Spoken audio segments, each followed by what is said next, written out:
এবার স্বরচিত প্রবন্ধের উপর আলোচনা নিয়ে আসছে পাঠাগারের সদস্য শাহ জামাল দিনাজপুরি জামাতে উলা।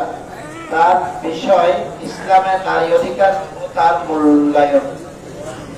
ইসলামের নারী অধিকার। আসসালামু আলাইকুম ওয়া রাহমাতুল্লাহ। ইন্নাল হামদুলিল্লাহ ওয়াস সালাতু ওয়াস সালামু আলা মান লা নাবিয়্যা বা'দা। দক্ষিণ পূর্ব এশিয়ার ঐতিহ্যবাহী দ্বীনি কেন্দ্র জামিয়া ইসলামিয়া ওবাইদিয়া সামনে বসা এলেম পিপাসু, দ্বীন পিপাসু বাংলার প্রত্যন্ত অঞ্চল থেকে ছুটে আসা ছাত্র ভাইয়েরা, সবাইকে আমার অন্তরের অন্তঃস্থল থেকে অভিনন্দন ও শুভেচ্ছা। সম্মানিত উপস্থিতি, আপনারা সকলেই অবগত আছেন যে সুলতানিয়া পাঠাগার কর্তৃক আয়োজিত আজকের এই সেমিনারের পক্ষ থেকে আমাকে যে বিষয়টি নির্ধারণ করে দেওয়া হয়েছে সে বিষয়টি হলো ইসলামে নারীর অধিকার। সম্মানিত উপস্থিতি, এই বিষয়টি আমি আপনাদের সামনে তুলে ধরার আগে আমি প্রাচীন পৃথিবীর কাল পর্যন্ত টিকে ছিল এই রোমান সভ্যতার মধ্যে নারীদেরকে অপ্রাপ্ত বয়স্ক বা নাবালেগা বলে গণ্য করে।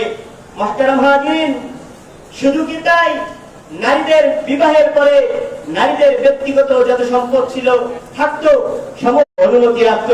সম্মানিত উপস্থিতি, আর এক ধর্মের নাম হলো বৌদ্ধ ধর্ম।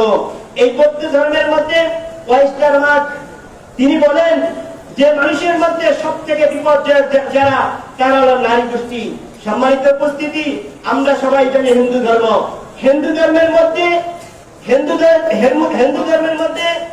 ইস্টার জীবনের মতে সাইক্লো, মৃত্যু, জাহান্নাম, বিষ ও বিষাক্ত সাপ এতটা ভয়ঙ্কর নয় যতটা ভয়ঙ্কর একজন নারী।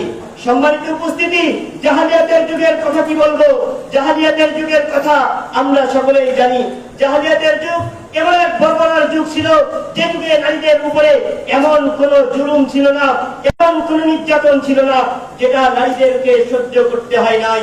সম্মানিত উপস্থিতি, শুধু কি তাই, জাহেলিয়াতের যুগে নারীদের সাথে দিনের পর দিন, রাতের পর রাত নারীদেরকে ভোগ করত, নারীদের সাথে আনন্দ ফুর্তি করত।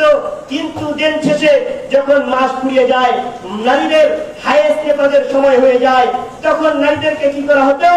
ব্যবহারকৃত টিস্যু যেমনি করে ব্যবহারের পরে আর কাছে রাখে না, ডাস্টবিনে নিক্ষেপ করে, ঠিক তেমনি ভাবে হায়েসের সময় নারীদেরকে জাহেলিয়াতের যুগে ওই সময়ের মূর্খবাদী জাহেলরা